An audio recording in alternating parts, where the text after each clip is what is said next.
Hello, welcome to Model Kit Stuff. My name is Jason and this is Table Talk.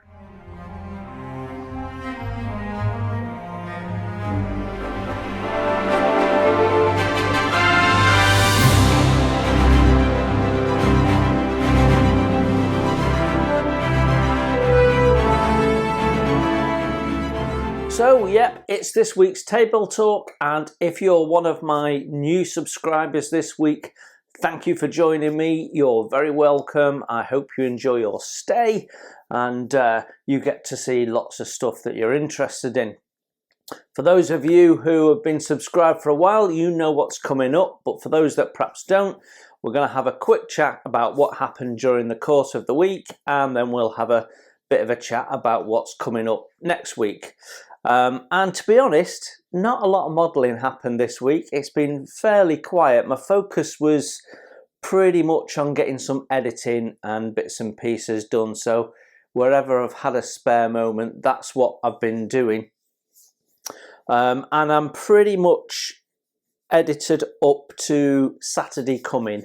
The next Gotha update. But I'm getting ahead of myself. So let's just talk about what happened the week that's just gone. And we started off on Monday with the Tamiya punch. There's nothing special about it. It's a punch. What I do like is the fact that you can twist it. So the punches that I've got are like X-Acto punches, and you put them in the handle and you press down. And I've had them since I was like 15, so they're getting on a bit now. So the Tamiya punch is good, but it's one of those, someone made the comment, it's one of those things that you don't really need, hardly ever use, but when you need it, it's good to have it. And that's pretty much exactly right. It's really handy when you need it, which isn't very often. And you don't really see them around. You don't see them for sale very often even. So, but it's a good little tool, and that was a nice little video. The next video caused a bit more of a stir, and that was the Cutty Sark. So I think just to revisit the message, what I was trying to say in that video, not was that the kit is really bad, although it's not great. It was more the point of it was in a red box, and a red box is supposed to mean a relatively new tool. Now, all the other kits that you could buy in a supermarket that were on the shelf with that one are relatively new tools. You know, the Hurricane and the Spitfire that they chuck out, the Queen Mary, the Mary Rose, they're all relatively new tool and go together really well and got lots of detail. So that stands out as being something that's, well, it was 1950 something, wasn't it? So I think the point I was trying to make is that it's a little bit unfair for it to be in a red box, along with all the others, and it should really be marked as a vintage classic. If you're buying it in a vintage classic box, then absolutely you understand what you're getting. But I suspect a lot of people buying those kits are buying them as presents for someone, and they don't know anything about models, and they don't know what's in that box, or whether it's good, bad, or what. They're just going on the picture on the box.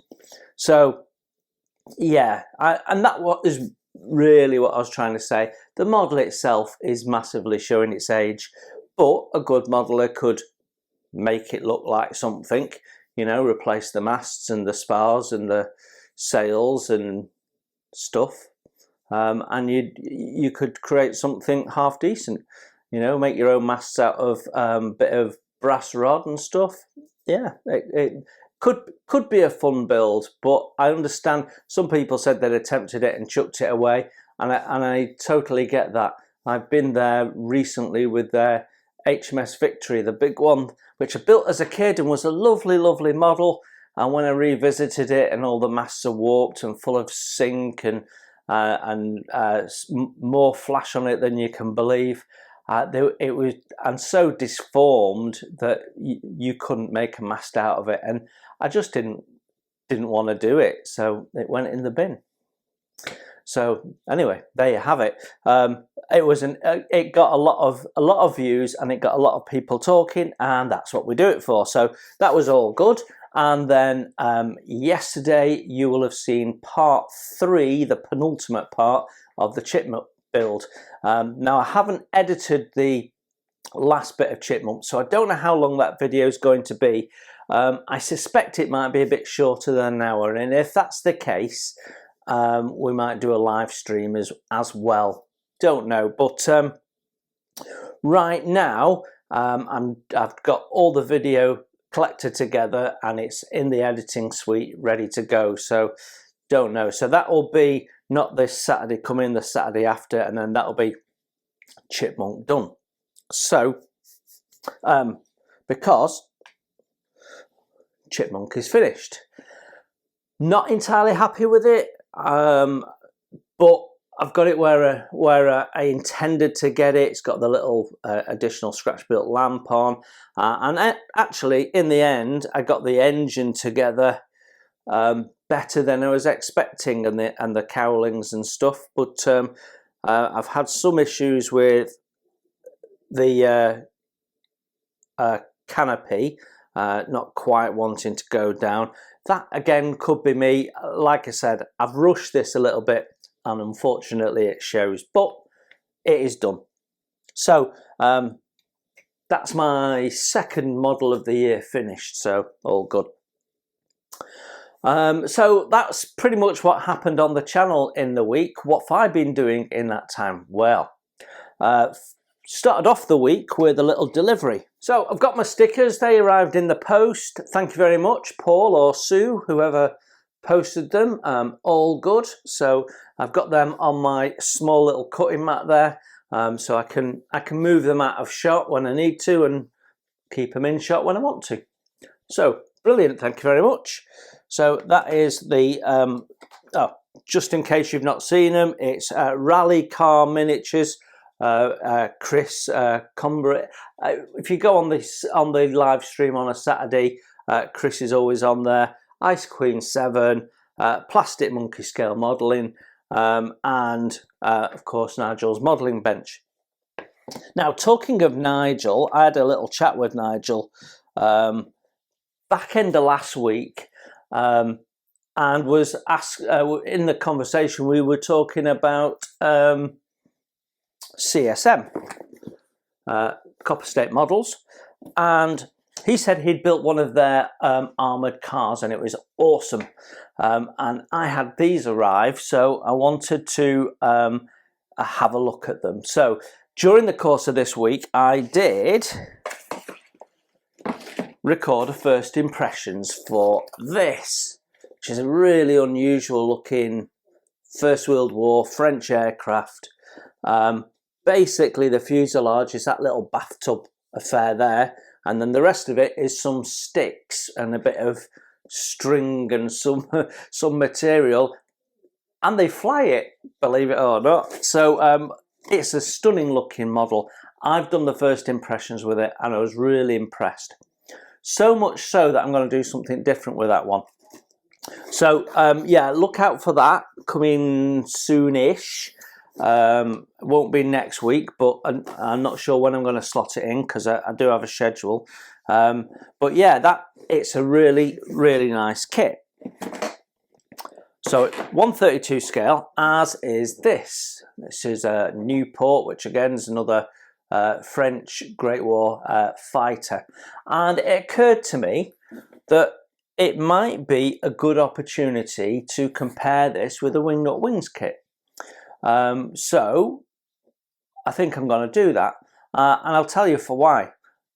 You can't sensibly buy a Wingnut Wings kit anymore, pretty much, although I will come back to that in a minute. And even if you can, it's not for very long. And then what you're going to do, you're either going to pay silly price for a Wings kit, or you need to find an alternative. And I wonder if that's it. So what I'm going to do is I'm going to do a comparison. instructions, quality of moulding, put them next to each other. How do they compare, and is this a good replacement for a nut wings kit now you can't get them? Is it a poor second, or not far behind it, or even better than it? I don't know. So gonna compare them, and I think that'll make for a very interesting video. But certainly the kit that I have looked at, I was really impressed, both with the kit and the instructions. Nothing's perfect though. As many of you know, I got a Wingnut Wings kit from Hannants not so long ago because they got some stock in. Well, during the last weekend, Jumblies also put some Wingnut Wings kits on. So there's pre-order, so I'm not quite sure when they're coming in. And their standard procedure applies, which is a £10 deposit, and then you withhold that. So they've got several, a lot of them the bigger ones, which are a fair bit more expensive. And my gut feel was, although I didn't actually go and compare it, that they were perhaps a few pounds more than the Hannant ones. So maybe they bought a job lot from Hannants and they're putting a few quid on. Don't know, but certainly some of the kits look different to Hannants, so I don't think they've done that. Anyway, if you're still interested in a Wingnut Wings kit, go and check out Jumblies. They may have all gone by now. I've not looked since last weekend, but yeah, that was interesting, I thought. So maybe they might pop up in other places as well, so worth keeping your eye out. So yeah, that was sort of what was going on in the back of Modelkit stuff this week. The other thing that I was doing this week was I was having a play with a little upgrade on my airbrush, or airbrushes. I've upgraded 2 of them. I have done a video on it, but I need to do a little bit more playing around with it before I can complete the video. So I've done this is the product, this is how it works, this is how you put it on your airbrush.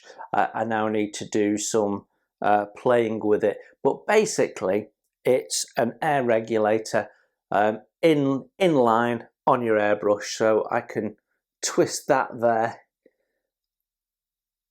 and that can reduce or my airflow, or increase my airflow as I see fit. So I don't have to keep going back to the other end of the airline where the compressor is, which is actually under my desk.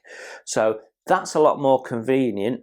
I have had a bit of a play with it, and I got to say I quite like it, but I want to do some more stuff with it before I can come back to you guys and say, actually, this is a brilliant idea.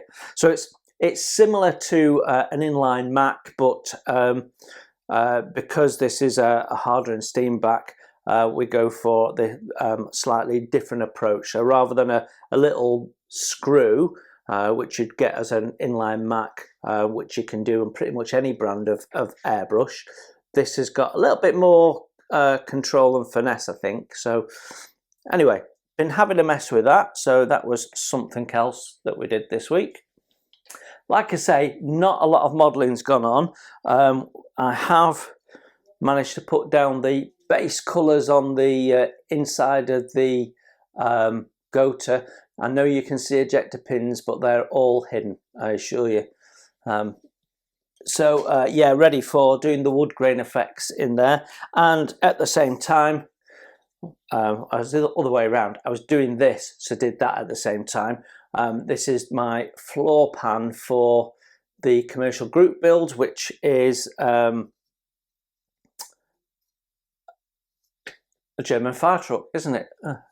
Getting old, aren't I? So my plan is to do wood effect and then paint the grey over it and then chip it back, because I had an option of grey or wood effect according to the instructions. So I thought, why not do both? If it was a wooden floor and they'd painted it and then people are getting it on and off all the time, that would have got scuffed. So be interesting to see what we can do with that. So yeah, that is pretty much what I've done. Now this weekend I plan to push ahead with the German fire truck. I want to get that done because then I've got another project to push on with, which is a fighter aircraft. And then we've got the Queen Mary 2, which I'll try and do some more of. I haven't quite managed to get a full video yet, but nearly. So just got to do a few more bits and pieces, and we should have enough material for a Queen Mary 2 video. So in terms of build videos, next week it will be another go-to video, then it'll be the Chipmunk, then hopefully another go-to video, and then hopefully a Queen Mary 2. So I'm hoping by that time I've got that much more ahead with the Queen Mary 2 that I've got material for the next video, and they'll alternate.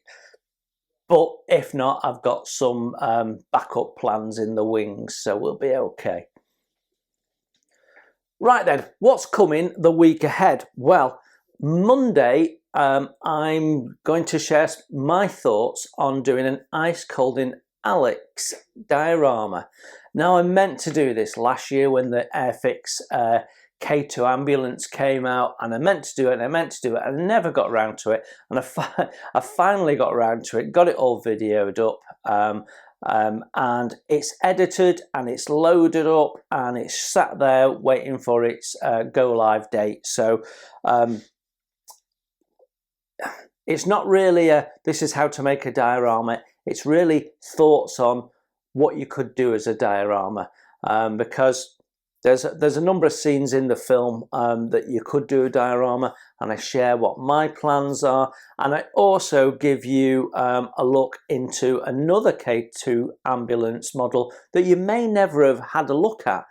Most people who will have seen the Airfix one if they've got an interest, and the Gecko one that came out just before, but a lot of people might not have looked at the Accurate Armour one, which has been out for years.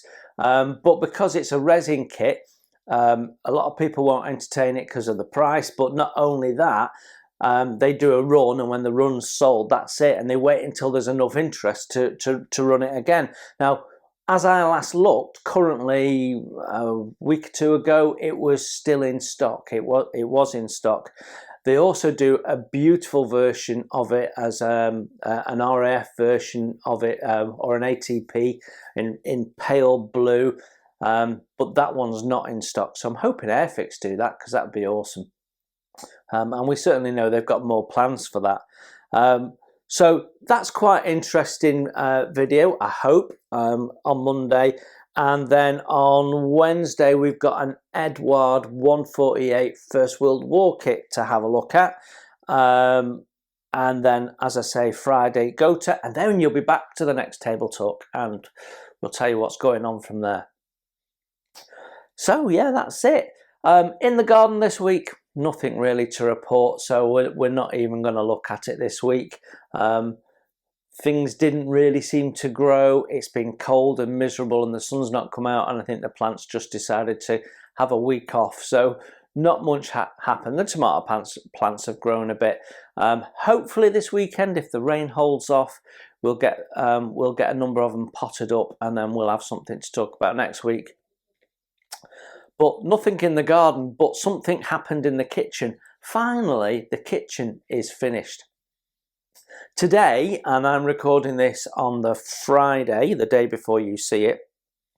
I usually record this at lunchtime. You can see it's a bit darker, and it's a bit darker because we were having blinds fitted today, and we didn't know what time they were turning up, and I knew that as soon as I set up in here to record, they'd turn up. So I didn't record this at lunchtime, and they didn't turn up anyway. They didn't get here till about 3:05. And they were here for 12 minutes putting up 2 blinds. So I'm actually recording this now. It is 10 to 8 in the evening, so I'm an hour away from the Chipmunk video going up. But let me show you the blinds. So that's the blind. We've got 2 of them, and the reason why I am so excited about them is previously we had nothing in the windows. We had sort of net curtains that were permanently open. But now I can drop because they're a roller blind, I can drop the roller blind down and keep the sun off my modelling desks, so I can enjoy the light but without the sun streaming across, which means it won't get in the way of the videos. Sometimes if you've been following me for a while, you'll know that the sun can stream across the cutting mats and get in the way and change the light of the filming, and it's not good. So hopefully that will happen no more. Now, the last thing to say is that I am planning to try and get a live stream in next week, and I'm hoping that we'll have a guest, and I'm hoping Rob will be there. But at this point, as we're talking, as I'm recording this, we've not agreed that yet. So that's my plan for later tonight, get that agreed. So there may be a live stream, and if there is, probably going to be Thursday, don't know, but we're due to do one. We said we'd do one on the commercial vehicle build, and if you're doing one of those builds, we'd love to hear how you're getting on. If you haven't caught up with some of the builds across YouTube, then please do so. Greybeard's Models Coach is coming along lovely. He's done some nice scratch building on the interior. I saw Plastic Monkey's American truck, which was in the start of one of his Revell helicopter, and it's looking really nice. I know John Alec has put up some videos, and so has Jeff Donahue. So if I've missed you off, by all means, put a comment in, and people can go and have a look at your build. But some lovely work going on, and yeah. We'll try and get a live stream up and running, and then we can all have a chat about it. That is it for now. I've run out of things to say, so I will see you next week. Thanks for looking in, and I will see you very soon. Bye for now.